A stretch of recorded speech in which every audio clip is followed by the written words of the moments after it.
Hola, ¿qué tal estáis? Sed muy bienvenidos a Érase un misterio.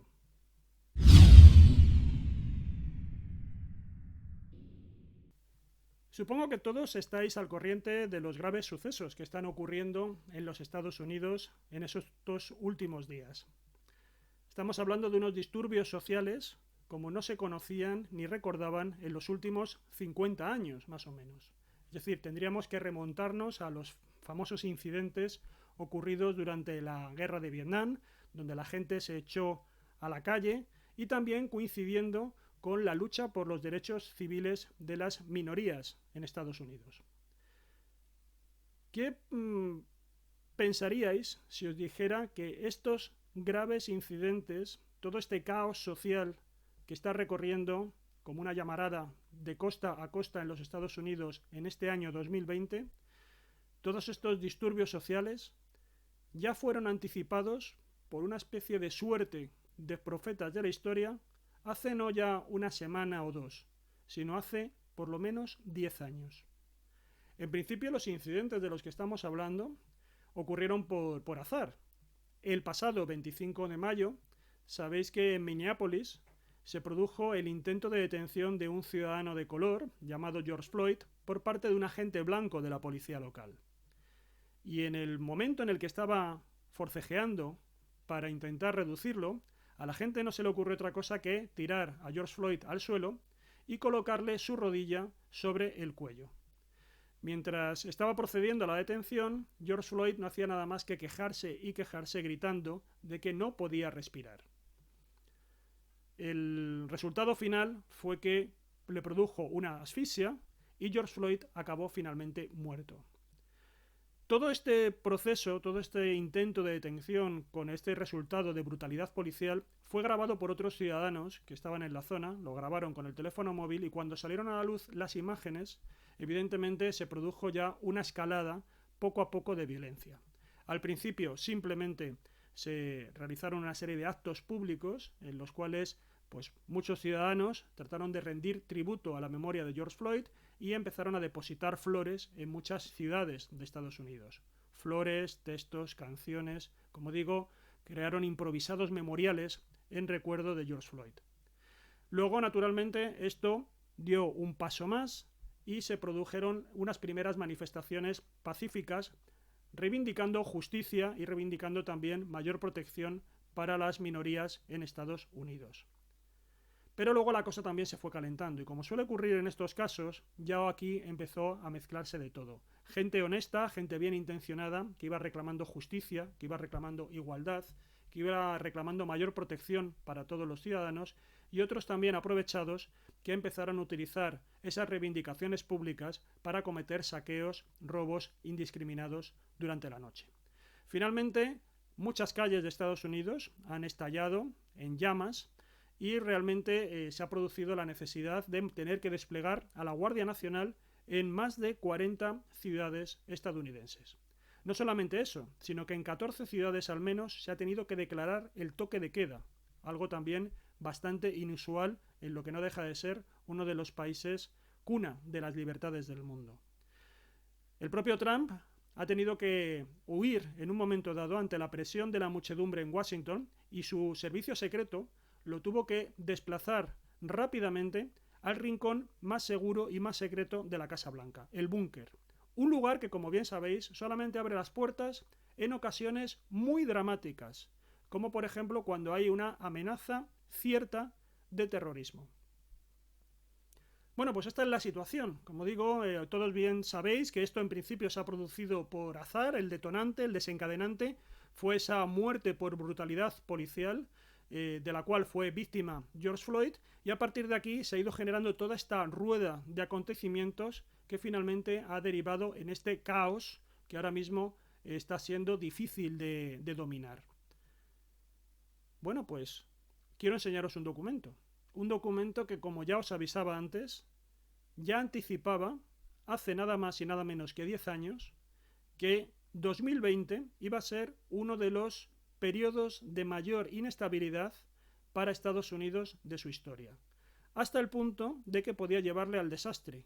Es más aún, hasta el punto de que podría colocarle al borde de la guerra civil. Este texto que ahora mismo estáis viendo en la pantalla es una carta que recibió la revista Nature en el año 2010. La revista Nature, me imagino que como también la mayoría sabéis, es una revista académica, es una de las publicaciones científicas más importantes y prestigiosas de todo el mundo. No estamos hablando, por lo tanto, ni del anuario astrológico, ni del blog de la bruja Lola o de Rappel. Estamos hablando de una publicación académica que justo además ese año, en el año 2010, había hecho en un número anterior un artículo llamado Visiones para el año 2020. Como justamente se estaba un poco en el tránsito, en el cambio de década, pues lo que hizo la publicación fue plantear cuáles podían ser los grandes avances que iban a ocurrir en el campo de la ciencia y la tecnología en los próximos 10 años, es decir, en la siguiente década, hacia el año 2020.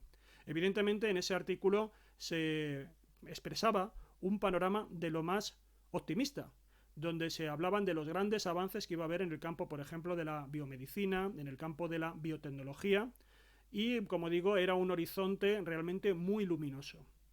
En respuesta a las visiones de ese año 2020, de pronto nos encontramos con que hubo alguien que envió una carta a la revista Nature. Y en esa carta lo que hacía era corregir todo ese optimismo que destilaba el artículo Visiones 2020. Fijaros que en una parte de esta carta se dice que 2020 probablemente va a ser el comienzo de una década de creciente inestabilidad en los Estados Unidos y en Europa occidental, hasta el punto de que podría socavar todo ese tipo de progreso científico que se describía en la colección de opiniones de Visiones 2020, que es el artículo que se estaba comentando, que había sido previo y que motivó además el envío de esta carta. Bueno, es muy curioso porque quien firmaba este escrito, esta correspondencia, no era tampoco ningún adivino. Era un profesor no demasiado conocido, un profesor de una pequeña universidad, de la Universidad de Connecticut, y que pertenece al Departamento de Ecología y Biología Evolutiva de esta universidad. Este profesor es Peter Tarkin.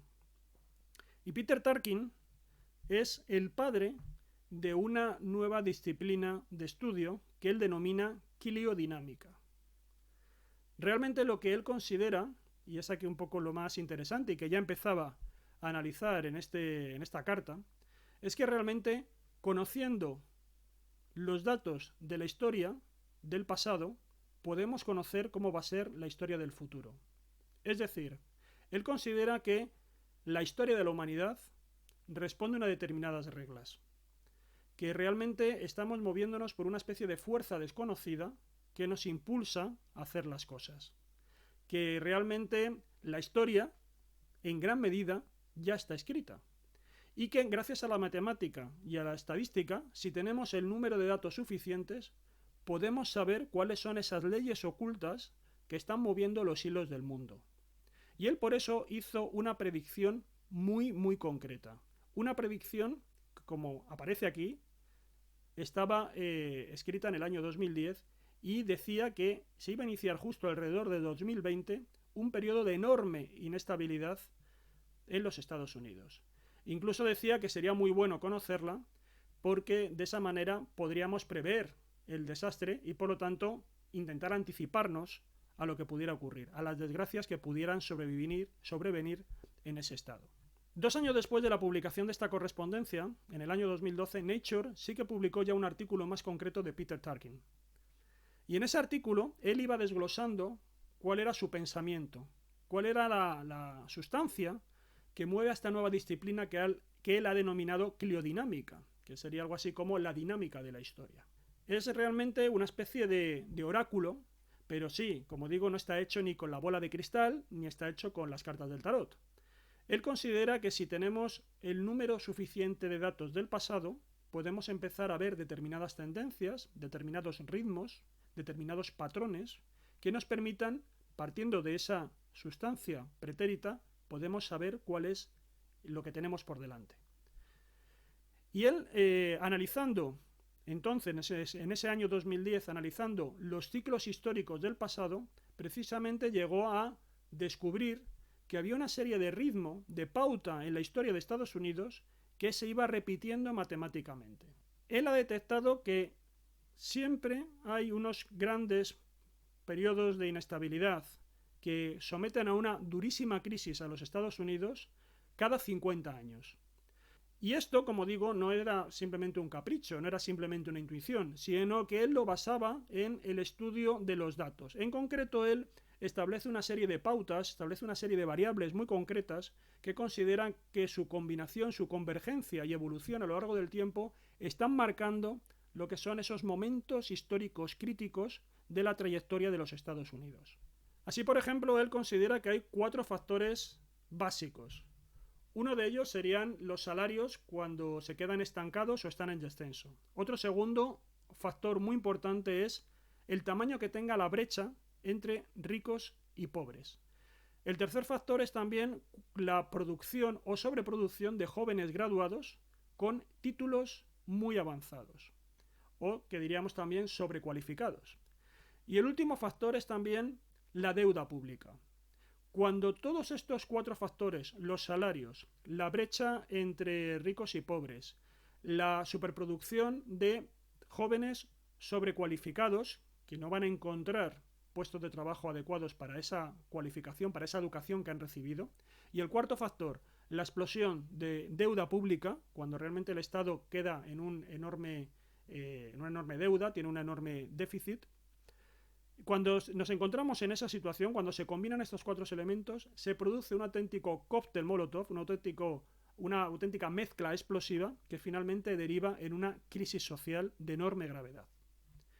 Y como digo, él detectó esos 4 momentos concretos que en torno a esas 4 fechas, 1870, 1920, 1970 y finalmente 2020, como lugares donde decíamos que se habían creado esa tormenta perfecta para finalmente generar el caos. Estamos en 2020 y efectivamente el caos se ha producido. Algunos dirán, ¿esto realmente es así? ¿Realmente tiene mucho sentido? Estamos hablando de que un acontecimiento puramente azaroso, como es una acción de violencia policial, de brutalidad policial, finalmente genera un efecto dominó hasta el punto de que se convierte en una protesta de enormes dimensiones y descontrol social. Es imposible que Peter Tarkin fuera capaz de prever la detención y muerte de George Floyd. Pero a lo mejor estaba ya el caldo de cultivo preparado para que cualquier pequeña chispa disparara la mecha que finalmente provocara esta crisis social que, como decimos, en las últimas 5 décadas no se había generado algo parecido, ¿no? ¿Os parece que realmente Peter Tarkin es, por lo tanto, un profeta de la historia? Lo cierto es que realmente esto de profetizar la historia con mayúsculas, el intentar saber cuál va a ser el futuro de una ciudad, de un país, de una civilización, es algo que realmente todos los historiadores del pasado han tratado de más o menos averiguar. A muchos de ellos, sobre todo, hubo una gran moda en el siglo XIX de grandes autores e historiadores positivistas que creían que realmente las grandes naciones se comportaban como criaturas biológicas, que tenían realmente una serie de fases y una dinámica que era posible predecir. Eran como si fueran organismos vivos que nacían, crecían, se multiplicaban, se degradaban o envejecían y finalmente morían. Y trataron incluso de desentrañar cuáles podían ser esta especie de reglas ocultas que guiaban la vida de estas grandes naciones, de estos grandes colosos del pasado. Finalmente esto se descartó y realmente pasamos a un escenario donde la mayoría de los historiadores hoy en día piensan que realmente el futuro no está escrito, que realmente los acontecimientos son tan azarosos que es muy difícil ser capaces de pronosticar qué es lo que le va a ocurrir a un país por mucha información que se tenga, porque realmente hay variables y la historia también nos ha demostrado que no suele repetirse todo, en contra de lo que suele decirse, no suele siempre repetirse la misma historia. Y es más, situaciones que en principio parece que no iban a deparar en grandes acontecimientos, finalmente terminan convulsionándolo todo. Recordemos, por ejemplo, cómo se generó la primera gran guerra, la Primera Guerra Mundial, donde realmente por un atentado en un lugar más o menos recóndito de Centro Europa, finalmente se produjeron una aceleración de los acontecimientos que deparó lo que ya conocemos, ¿no? Ese gran conflicto armado que partió realmente la historia a comienzos del siglo XX en Europa y en el resto del mundo, porque realmente luego la primera gran guerra, esta gran guerra, tuvo unas repercusiones planetarias. Como digo, por lo tanto, la experiencia que tenemos de la historia es que, bueno, sigue unos determinados derroteros absolutamente imprevisibles. Y eso también nos deja, hasta cierto punto, una tranquilidad existencial, porque pensamos que el futuro no está escrito. Es más, que tenemos capacidad de escribirlo, que sigue siendo una especie de folio en blanco donde nosotros podemos ir escribiendo lo que queramos. Somos dueños de nuestro destino y no hay nada ni nadie que lo haya escrito por nosotros. Sin embargo, aquí está Peter Tarkin para desmentirnos. Y aquí está esta cliodinámica, esta disciplina que él está acuñando y que está defendiendo desde su Universidad de Connecticut. Por otro lado, es cierto que esto ha sido también un argumento utilizado en la ciencia ficción. Yo imagino que muchos conoceréis al gran autor Isaac Asimov. Es uno de los autores más brillantes de la literatura de ciencia ficción de todos los tiempos. Y él, a mediados del siglo pasado, hacia los años 40, empezó a crear una saga de novelas, brillante también, absolutamente recomendable, titulada Fundación. En esta saga había un personaje llamado Hari Seldon, que era matemático.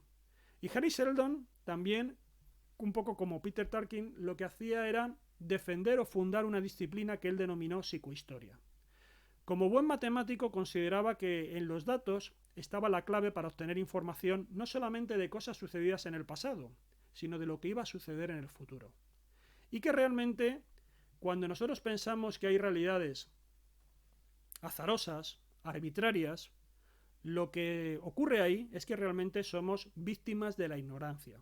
Si tuviéramos los datos suficientes, seríamos capaces de saber, de pronosticar lo que va a ocurrir.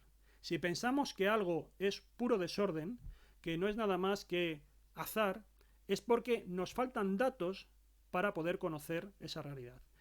Y esta idea que ponía Isaac Asimov en boca de Hari Seldon realmente era algo que se le había ocurrido al propio Isaac Asimov mientras estaba realizando en los años 40 su doctorado en bioquímica.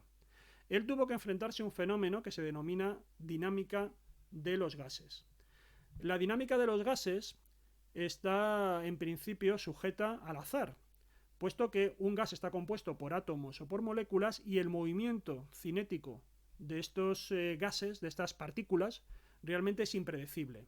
Sin embargo, Isaac Asimov pensaba que si tuviéramos y fuéramos capaces de describir la dirección, el movimiento y la velocidad específica de cada una de estas partículas que componen ese gas, si supiéramos toda esa información de cada una de ellas y las tuviéramos en conjunto, podríamos reproducir y pronosticar cuál iba a ser la dinámica global del gas.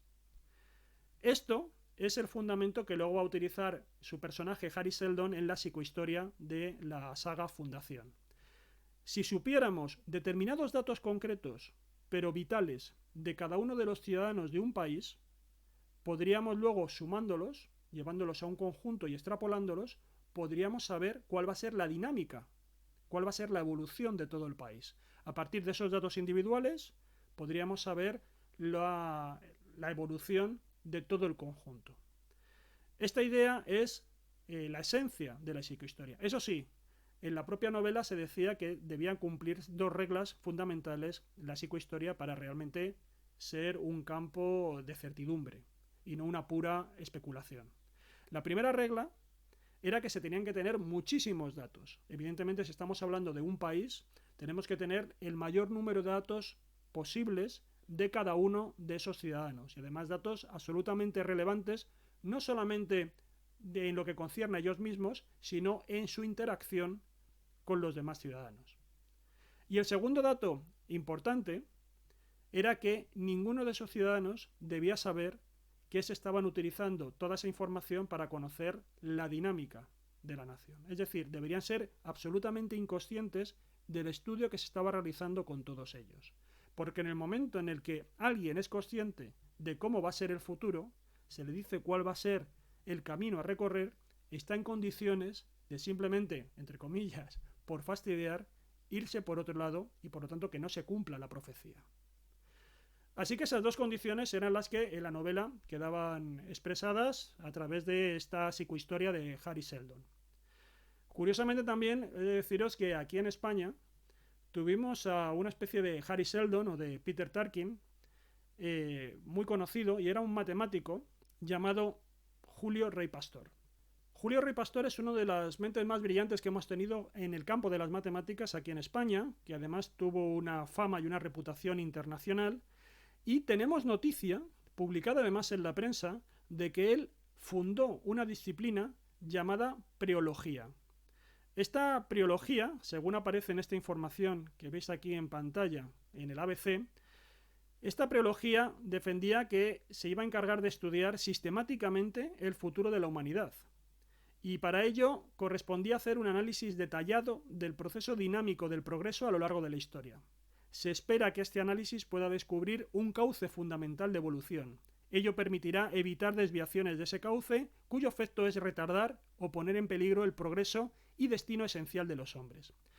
Fijaros que de la preología no sabemos realmente qué es lo que ocurrió. Sabemos que se hizo alguna publicación, se dieron también algún tipo de charlas o de curso dentro del Consejo Superior de Investigaciones Científicas. Hubo varias personas también con un perfil entre la filosofía y las matemáticas que se unieron a este proyecto, y de esta unión, de esta colaboración en equipo, surgió alguna obra como esta que tenéis aquí delante, esta versión en inglés de la disciplina preología. Pero más allá de esto, no sabemos qué ocurrió. Sabemos que la idea era, como decimos, un poco como la historia de Hari Seldon, realmente utilizar las matemáticas, utilizar la estadística para extraer información del pasado, establecer patrones, establecer pautas y establecer tendencias, y con eso ser capaces de predecir cómo iba a ser el futuro. Bueno, pues estamos en el 2020, estamos viendo lo que ocurre en los Estados Unidos, tenemos a un profeta de la historia como Peter Tarkin, no sabemos si realmente lo que él planteaba para este año 2020 con esa disciplina, la criodinámica, es lo que realmente está ocurriendo hoy en día, pero lo cierto es que los hechos están ahí y de momento están confirmando su profecía. También es cierto que Peter Tarkin decía que íbamos a llegar a este caos en los Estados Unidos de otra manera.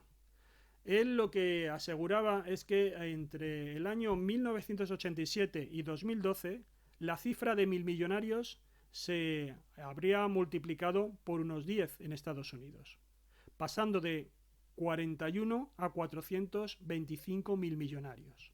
Naturalmente esto iba a empezar a crear esa brecha que comentábamos antes, cada vez más amplia, entre ricos y pobres. Y el siguiente resultado, a partir de ese crecimiento desmesurado de los 1.000 millonarios, era que la competencia entre los miembros de esta élite por acceder a los recursos disponibles del Estado iba a ser cada vez más feroz. Muchos de estos 1.000 millonarios evidentemente se nutren también de determinados contratos que reciben o acuerdos que hacen con la administración del Estado. Por lo tanto, al haber mayor gente que aspira a acceder a esos recursos, la tarta cada vez es más pequeña o cada vez está más disputada frente a todos ellos. Por lo tanto, al estar los recursos y los puestos dentro de la administración del Estado más limitados, va a haber una mayor lucha, un mayor número de conflictos dentro de la cúpula de este sistema. Consideraba Tarkin que a partir de este momento, de esta lucha de las élites, y fijaros lo interesante, porque lo que está planteando es que el desorden social es un desorden que va a venir provocado no desde la base social hacia arriba, sino desde las élites, de los problemas que tienen las élites hacia abajo. Y a partir de este momento, lo que nos encontramos, según Peter Tarkin, lo que iba a ocurrir a continuación es que todos estos grupos privilegiados, que muchos de ellos quedan orillados porque no consiguen acceder a los recursos públicos para poder nutrirse económicamente de ellos, estas élites que, como digo, se quedan un poquito al margen, son las que van a iniciar y liderar determinados movimientos populistas. Van a intentar rodearse de las masas, de la indignación de las masas, van a tratar de ponerse al frente de ellas para intentar así hacer fuerza e integrarse en el sistema. De esta manera nos encontramos con que parte de las propias élites, de esos privilegiados, se van a convertir en antisistemas y van a utilizar el colchón social de los más desfavorecidos para intentar catapultarse al poder. No sé si esto se está recordando algo, porque esto exactamente es lo que muchos han dicho que hizo Donald Trump. Él era, como sabéis, un multimillonario que sin embargo se ha ido presentando como un auténtico antisistema y líder de los más desfavorecidos. Así es como consiguió ganarse a una enorme capa social norteamericana que estaba muy indignada con las políticas de administración y con el desarrollo de la economía en los últimos años en el país, y eso es lo que le permitió valerse o utilizarlo como trampolín para llegar a la Casa Blanca. Por lo tanto, este es el panorama que nos encontramos, es el panorama que había profetizado en el año 2010 y luego con más detalle en el año 2012 Peter Tarkin a partir de su nueva disciplina matemática profética de la cliodinámica.